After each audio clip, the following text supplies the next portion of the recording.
Assalamualaikum warahmatullahi wabarakatuh. Perkenalkan, kami dari kelompok 8 akan membawakan tema manajemen info daripada presentasi kali ini. Pertama-tama, perkenalkan, saya sebagai presentation Amar Gofani dengan NIM 426 dan teman saya Fatur Rahman Silamora dengan NIM 678. Saya Brianti Saditya Nugraha dengan NIM 695. Saya Elisa Nugrafata dari NIM 659. Dan saya Maulidia Fajar dengan NIM 27.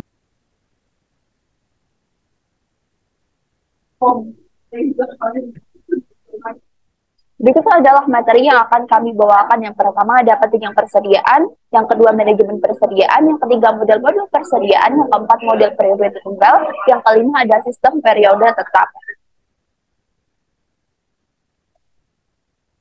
Yang pertama, pentingnya persediaan. Persediaan tersebut pada suatu perusahaan sangat penting dalam mengurangi biaya dengan mengurangi persediaan. Maksudnya adalah, jika suatu perusahaan membeli suatu persediaan, maka total biaya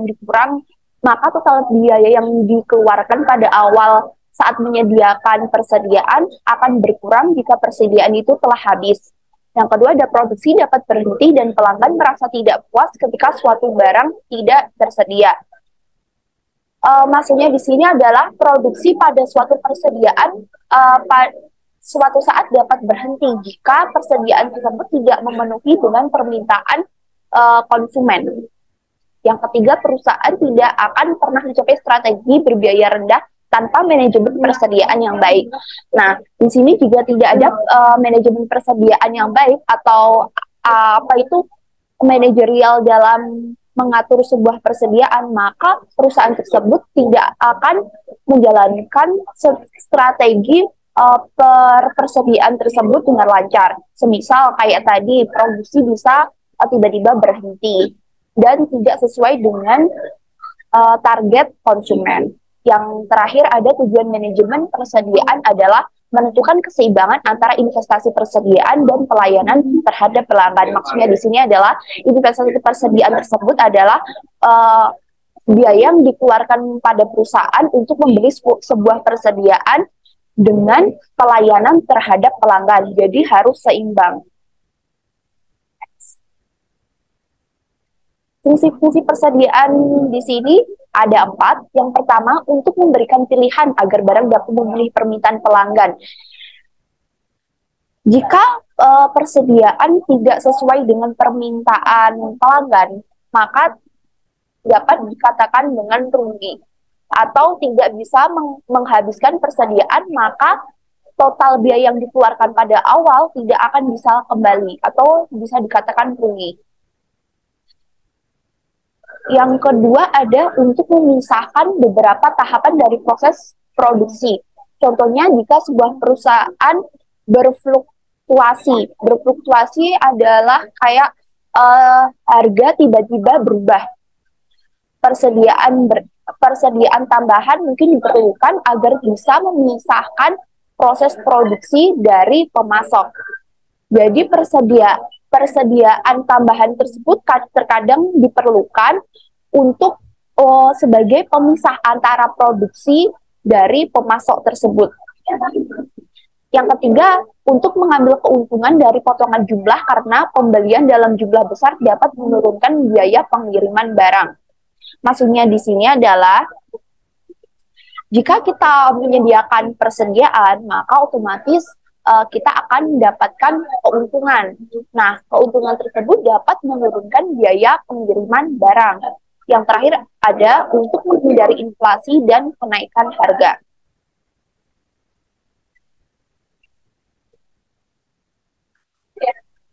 Jenis-jenis persediaan. Di sini ada 4 jenis persediaan. Yang pertama ada persediaan bahan mentah.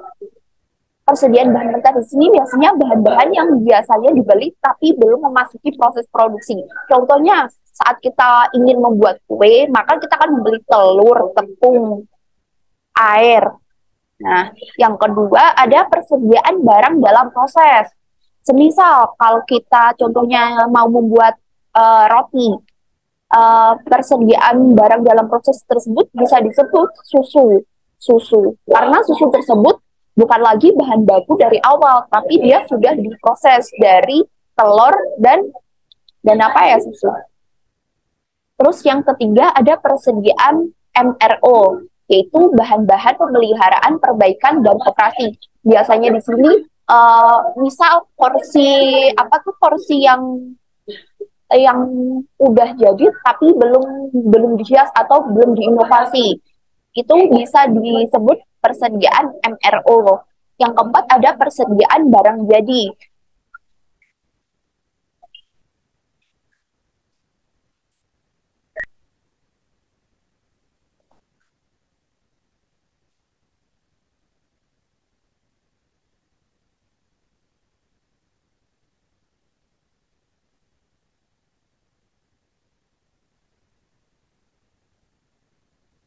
Yang keempat, ada persediaan barang jadi, yaitu barang yang sudah siap dijual tetapi masih merupakan aset dalam pembukuan pada perusahaan, yaitu biasanya barang-barang yang sudah jadi dan menjadi aset pada sebuah perusahaan tersebut atau menjadi nilai dalam perusahaan tersebut.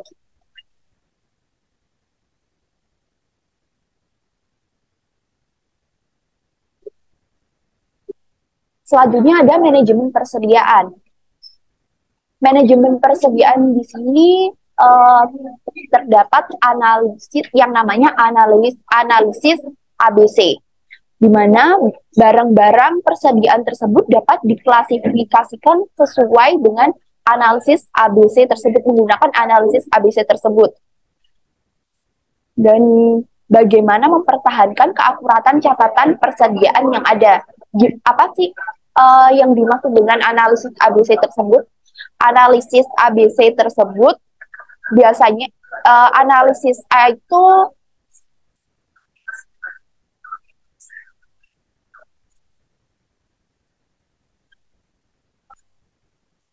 analisis barang kelas A itu barang-barang ini mewakili 15% dari total barang persediaan. Jadi maksudnya tersebut adalah misal tepung. Tepung ini hanya mewakili 15% dari pembuatan kue. Tetapi dia mewakili 70-80% dari total penggunaan uang tersebut. Jadi kayak lebih di spread money-nya tuh dalam pembelian tepung gitu. Terus yang kedua ada barang-barang kelas B.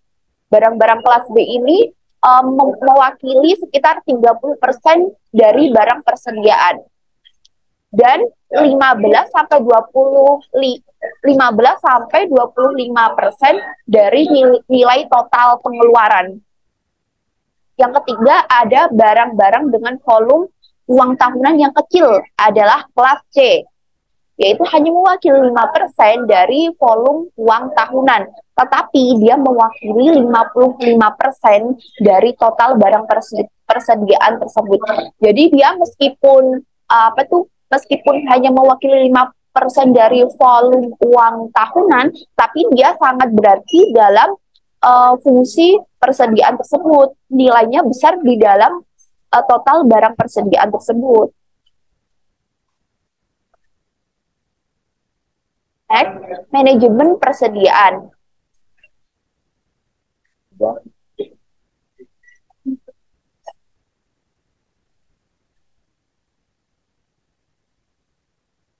Kita masuk ke contoh 1. Contoh 1 di sini ada analisis ABC untuk produsen chip. Silicon chip, produsen chip Gram Super cepat ingin mengkategorikan 10 barang persediaan utamanya dengan menggunakan analisis ABC. Pendekatannya di sini analis ABC mengelompokkan barang-barangnya berdasarkan pada volume tahunan dalam uang. Halaman berikut akan menunjukkan pada kolom 1 sampai 4, yaitu 10 barang yang teridentifikasikan, permintaan tahunan dan biaya per unit. Nah, jawabannya volume tahunan dalam nilai uang dihitung pada kolom 5, bersebelahan dengan persen dari total yang diwakili oleh setiap barang pada kolom 6. Kolom 7 mengelompokkan 10 barang ke kategori ABC. Next.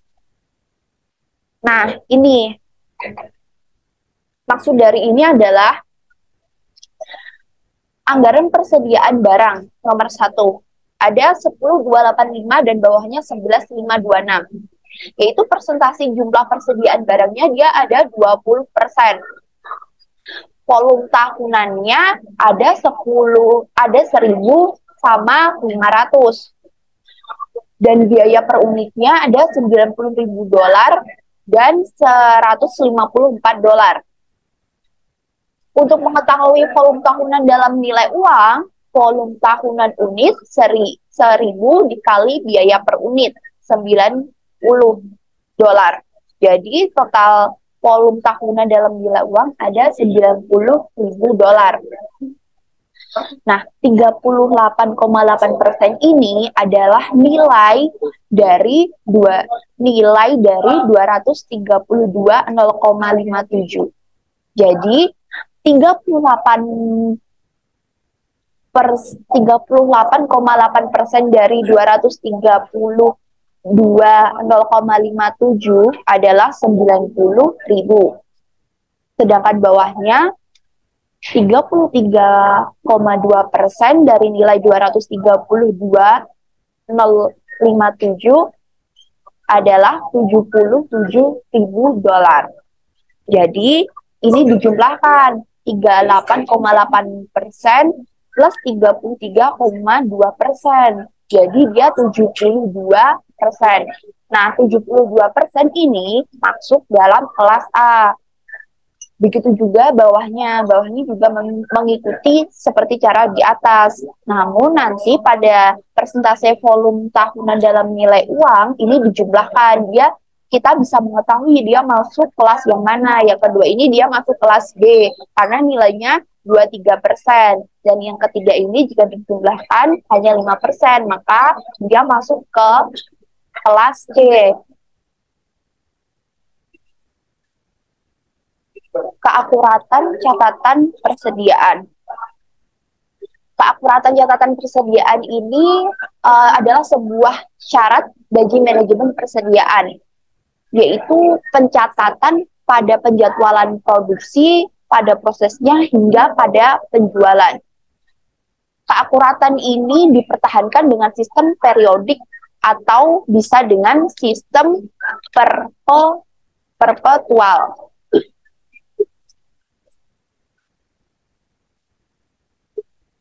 Pada sistem periodik ini pemeriksaan persediaan ini dilakukan secara teratur untuk menentukan kuantitas persediaan di tangan. Namun kurangnya pada sistem periodik ini kurangnya pengendalian antara tujuan dan perlunya membawa persediaan tambahan untuk melindunginya dari kekurangan persediaan. Maksudnya ini adalah karena mereka memerlukan pemeriksaan persediaan secara teratur, maka kelemahannya di sini dia tidak ada backup barang persediaan yang lain. Nah, yang kedua ada sistem perpetual, yaitu persediaan perpetual menelusuri penerimaan dan pengurangan persediaan secara berkelanjutan. Jadi dia kayak nggak putus gitu loh, terus ngalir gitu jika menggunakan persediaan perpetual, sistem perpetual. Dan keputusan penting mengenai pemesanan, penjadwalan, pengiriman, ini hanya dibuat ketika perusahaan mengetahui persediaan apa yang sudah ada di tangan pada perusahaan tersebut.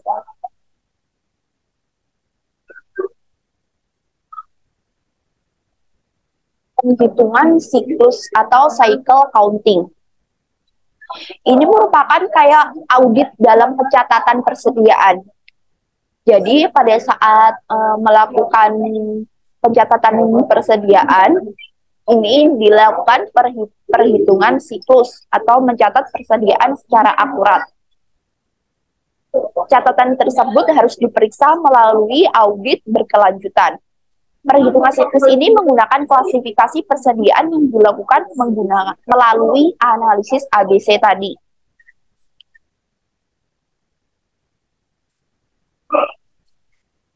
Contoh 2. Perhitungan siklus di sebuah produsen truk. Kalau truk sebuah produsen truk sampah berkualitas tinggi memiliki sekitar 5.000 barang pada persediaannya. Produsen ini ingin menentukan banyaknya barang untuk dihitung siklus setiap harinya. Jadi 5.000 itu diklasifikasikan dalam kelas analisis ABC. Yang pertama ada kelas barang A, kuantitasnya 500. Nah, setiap bulannya ada 20 hari kerja. 500 bagi 20 ada 25 per harinya pada kelas barang A. Begitupun juga kelas barang B dan C juga seterusnya dihitungnya dengan begitu. Nah, jika sudah memperoleh, maka kita jumlah barang yang dihitung per hari pada kelas A, B, C ini jumlah totalnya ada 77 yang 77 barang diperiksa per harinya. Maka itu akan jauh lebih efisien dan akurat dibandingkan melakukan perhitungan persediaan setahun sekali secara besar-besaran.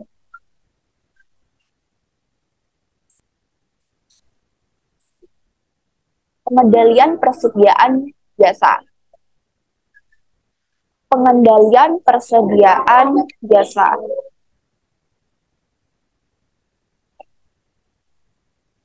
Dalam bisnis retail, persediaan yang tidak tercatat pada kuintasi saat terjadi penjualan itu dinamakan dengan penyusutan. Maksudnya jika orang jual tapi tidak ada kuintasi atau sebagai bukti atau cuma barangnya hilang gitu doang, itu disebut dengan penyusutan. Penyusutan ini muncul dari kerusakan dan pencurian, begitu juga dengan kecerobohan seorang admin. Seperti yang saya bilang tadi, jika misal nih adminnya lupa nggak nulis kuitansi buat pembeli, nah itu udah termasuk dalam penyusutan persediaan karena tidak ada catatan, barangnya hilang begitu saja. Terus yang ketiga ada pencurian persediaan yang juga dikenal dengan penyerobotan. Yang keempat ada kerugian persediaan retail sebesar 1% dari penjualan dapat dianggap baik dengan mempertimbangkan bahwa kerugian di banyak toko melebihi 3%. Jadi ini maksudnya adalah kerugian persediaan di retail sebesar 1% ini dianggap masih baik ketimbang kerugian di toko yang melebihi 3%.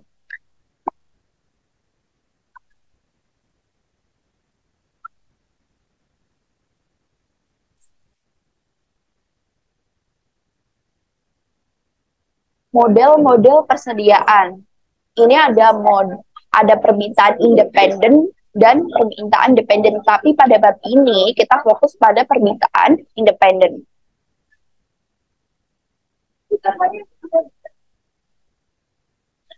Biaya penyimpanan atau disebut dengan holding cost. Ini maksudnya adalah biaya penyimpanan pada suatu barang, semisal penyimpanan bahan baku pada sebuah pabrik. Nah, itu juga ada biayanya. Biaya tempatnya untuk penyimpanannya kayak gitu. Jadi penyimpanan bahan-bahan tersebut mengeluarkan biaya apa aja. Ini ada biaya, contohnya menentukan biaya penyimpanan persediaan ini ada kategorinya biaya perumahan, biaya penanganan bahan mentah yang seperti saya jelaskan tadi jika di pabrik, biaya tenaga kerja, biaya investasi, penyerobotan sisi dan barang usang. Ada nilai-nilainya tersendiri. Yang kedua, biaya pemesanan. Biaya pemesanan ini mencakup biaya dari persediaan, formulir, pemrosesan, pembelian, dukungan administrasi. Maksudnya di sini adalah biaya pemesanan pada saat kita memesan suatu bahan baku persediaan. Nah, itu kan ada proses-prosesnya pada waktu kita memesan. Misal pada kita melakukan pemesanan, kita harus membayar ongkir, terus membayar biaya lain gitu. Terus yang ketiga ada biaya pemasaran. Dia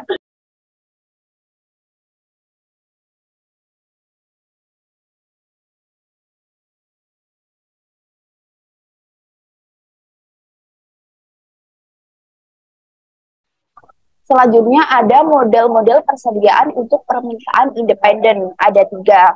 Yang pertama ada model kuantitas pesanan ekonomis atau EQQ dasar. Yang kedua ada model kuantitas pesanan produksi. Yang ketiga ada model diskon kuantitas. Yang pertama, ini yang banyak digunakan ya, dan teknik ini juga relatif mudah, yaitu model kuantitas pesanan ekonomi EQQ dasar. Ini adalah salah satu teknik pengendalian persediaan yang paling sering digunakan. Teknik ini mudah, tapi harus ada syarat-syarat tertentu dalam menggunakan teknik ini. Yang pertama, jumlah permintaan itu udah diketahui, dan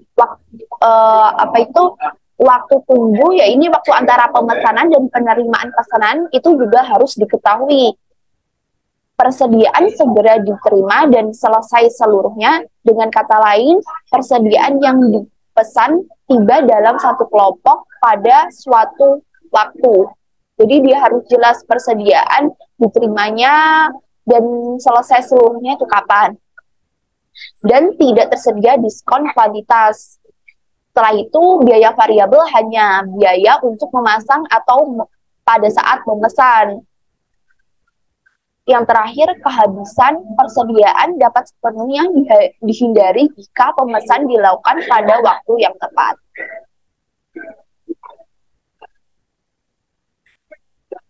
Next, ini adalah diagram biaya sebagai kurva biaya sebagai fungsi dari kualitas pesanan. Yang pertama adalah biaya pemasangan atau pemesanan tahunan.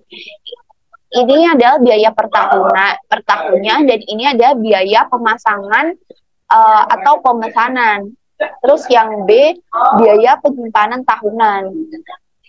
Pokoknya dia lurus ke kanan. Biaya penyimpanan. Yang C adalah total biaya. Nah, total biaya ini adalah untuk penyimpanan dan pemasangan pada pemesanan.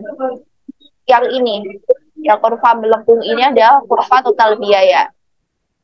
Dan yang lurus ini, yang B tadi, ada biaya penyimpanan tahunan, dan yang melengkung ini ada biaya pemasangan. Jadi ini gabungannya total biaya. Total biaya itu dari biaya pemasangan atau pemesanan tahunan dan biaya penyimpanan tahunan.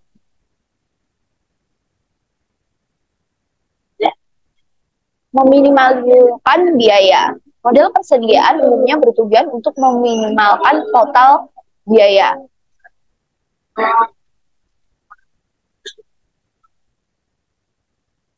Meminimalkan biaya. Model persediaan umumnya ini bertujuan untuk meminimalkan total biaya. Jadi maksudnya model persediaan bertujuan untuk meminimalkan total biaya ini adalah jika perusahaan pada saat menyediakan persediaan dan persediaan itu habis, maka total biaya akan berkurang pada awalnya, karena total biaya itu adalah jumlah dari pembelian persediaan. Nah, dari slide sebelumnya, biaya yang paling signifikan adalah biaya pemasangan atau pemesanan dan biaya penyimpanan. Semua biaya lain, seperti biaya persediaan itu sendiri, bersifat konstan. Jadi, tidak meninggalkan jumlah biaya pemasangan dan penyimpanan. Dan kita juga akan meminimalkan total biaya tersebut. Nah, dengan menggunakan variabel berikut, kita dapat mengetahui atau dapat menentukan biaya pemasangan dan biaya penyimpanan sehingga didapat nilai Q adalah jumlah unit per pesanan. Q star jumlah optimal unit per pesanan atau EQQ. D adalah permintaan tahunan dalam unit untuk barang persediaan. F adalah biaya pemasangan atau pemesanan untuk setiap pesanan, dan H adalah biaya penyimpanan membawa persediaan per unit tahunan.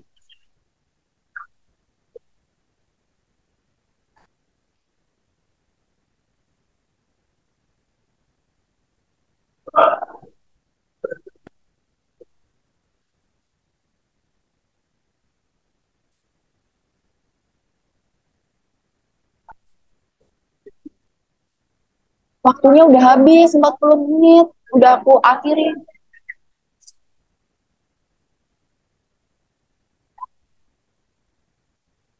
Terus intinya gimana?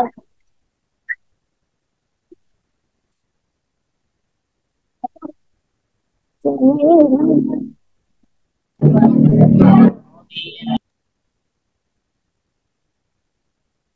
Hah? Kampus.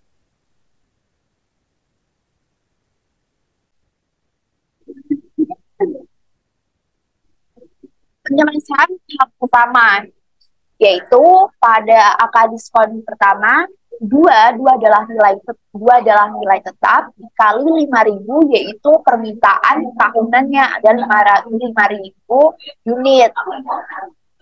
Setelah itu dikali 49. Nah, 2 dikali 5.000,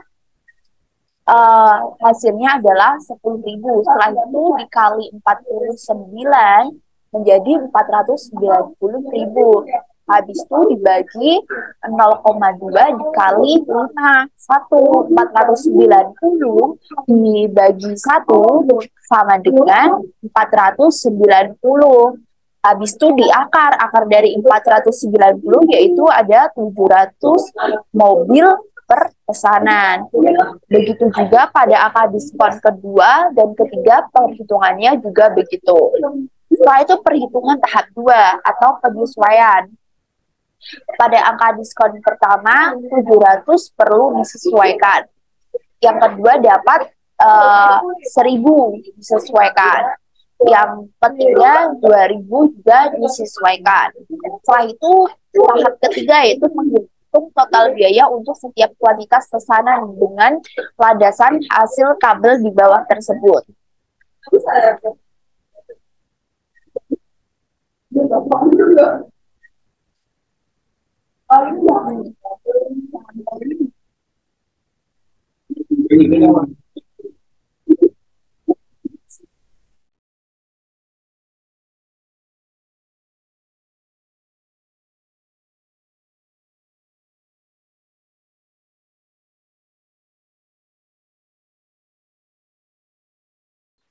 Setelah itu tahap 4, yaitu adalah memilih kuantitas pesanan dengan total biaya terendah. Dengan melihat tabel di atas, dapat diketahui bahwa kuantitas pesanan 1.000 mainan mobil balap akan meminimalkan total biaya. Namun demikian, juga harus melihat bahwa total biaya untuk memesan 2.000 mainan mobil balap hanya sedikit lebih besar dari total biaya untuk pemesanan 1.000 mainan mobil balap.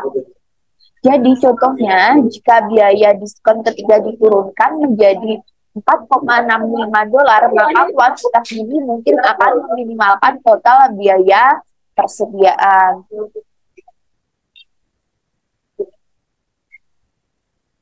Model-model probabilistik dan persediaan pengaman. Model-model persediaan berikut digunakan ketika permintaan produk tidak diketahui, tetapi dapat ditentukan menggunakan distribusi probabilitas. Model-model seperti ini disebut dengan model probabilistik. Nah, dengan menggunakan rumus seperti contoh 7 sebelumnya, yaitu ROP, D dikali L sama dengan persediaan pengamanan. Biaya kehabisan persediaan tahunan dihitung sebagai berikut, yaitu jumlah kekurangan unitnya untuk setiap tingkat permintaan dikali probabilitas tingkat permintaan tersebut dikali biaya kehabisan persediaan per unit dikali jumlah pesanan per tahun. Contoh 10, menentukan persediaan pengaman dengan permintaan probabilistik dan waktu tunggu konstan. David Rivers Optical menentukan titik pemesan ulang yaitu 50. 50 ini D kali X per unit dari D kali X. Biaya penyimpanan atau bingkai per tahunnya ada $5. Biaya kehabisan atau kehilangan penjualan sama dengan $40 per bingkai. Jumlah pesanan optimal per tahun. Pendekatannya di sini permintaan hariannya ada 10.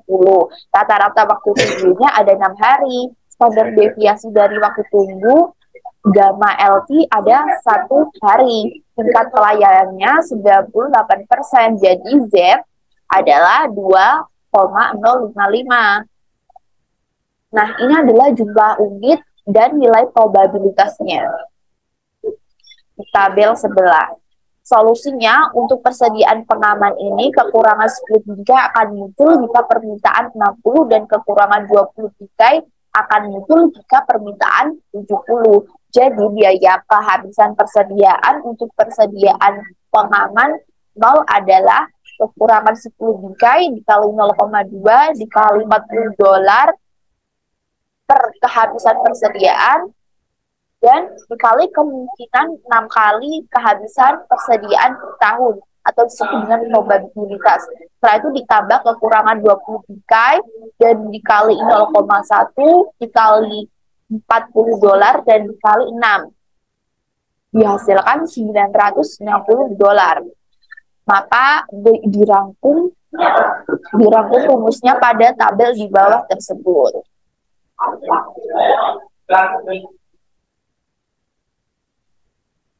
Model-model probabilistik dan persediaan pengaman. Ketika sulit dan tidak mungkin menentukan biaya karena kita sudah terlanjur kehabisan persediaan, maka seorang manajer cukup untuk memutuskan. Ya.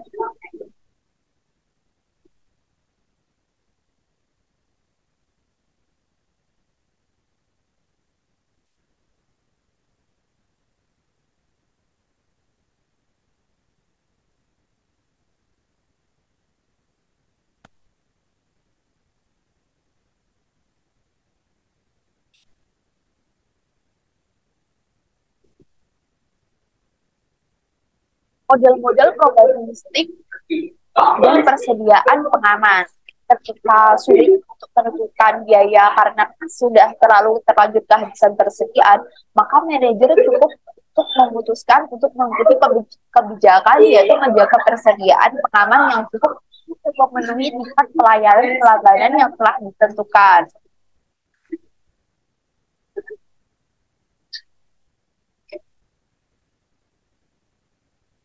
Contoh 11. Persediaan pengaman dengan permintaan probabilistik. Memphis Regional Hospital menyediakan suatu kotak resultasi atau kode biru yang memiliki permintaan telah terdistribusi normal.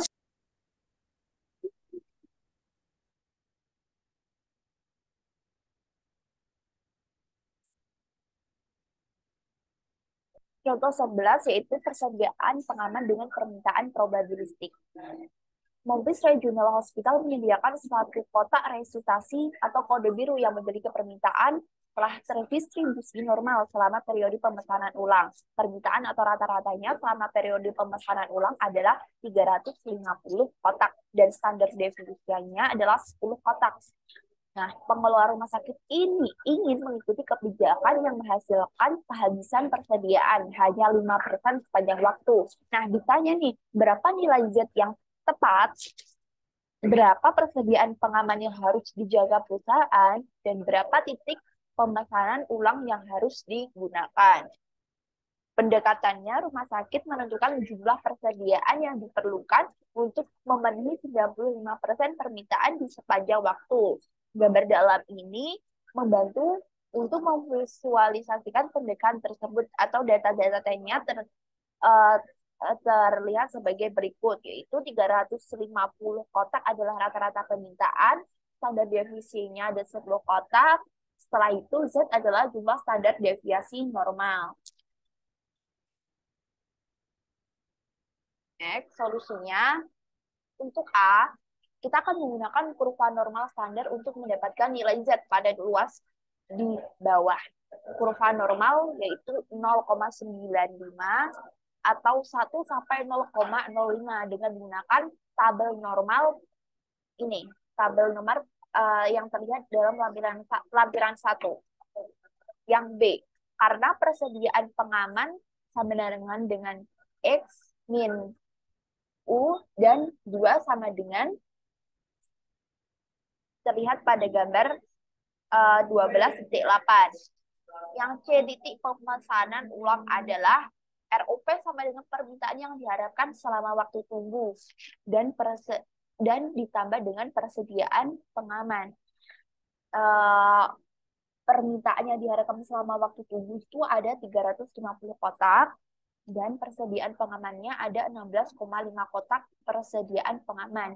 Jadi dijumlahkan menjadi 366,5 atau dibuat menjadi 367 kotak. Jadi biaya dari kebijakan persediaan meningkat secara besar-besaran atau secara eksponensial seiring dengan kenaikan tingkat pelayanan. Jadi semakin tingkat pelayanan naik, maka kebijakan persediaan eh, juga akan meningkat.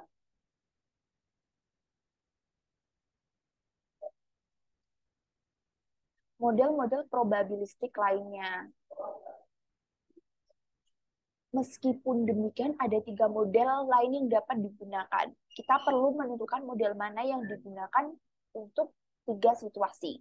Yang pertama, permintaan bervariasi, waktu tunggunya konstan. Yang kedua, waktu tunggunya bervariasi, dan permintaan yang konstan. Yang ketiga, permintaan dan waktu tunggunya sama-sama bervariasi. Ketiga model tersebut berasumsi bahwa permintaan dan waktu tunggu adalah variabel-variabel yang independen. Perhatikan bahwa contoh kita menggunakan hari, tetapi kita juga dapat menggunakan minggu. Mari kita menelah ketiga situasi ini secara terpisah karena diperlukan rumus yang berbeda untuk masing-masing ROP tersebut. Contoh 12, ROP untuk permintaan yang bervariasi dan waktu tunggu konstan. Rata-rata permintaan harian komputer jinjing Lenovo di toko Circuiton adalah 15 menit. Dengan standar definisinya ada 5 unit. Waktu tunggunya yaitu 2 hari. Tentukan titik pemesanan ulang apabila pihak manajemen ingin meningkatkan, jadi pelayanannya ditingkatkan 90%. Misal, resiko kehabisan persediaan hanya 10% di sepanjang waktu. Berapa persediaan pengamannya? Pendekatannya menggunakan persamaan pada ROP tersebut di bawah ini. Itu rata-rata permintaan harian ada 15 waktu tunggu dalam hari konstan. Dikurangi 2 standar deviasi dari permintaan harian.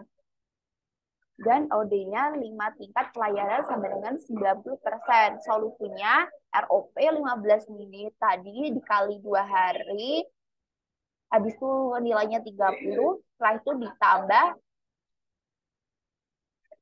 itu ditambah 1,28 dikali 5, setelah dikali dengan akar 2 atau waktu tunggunya.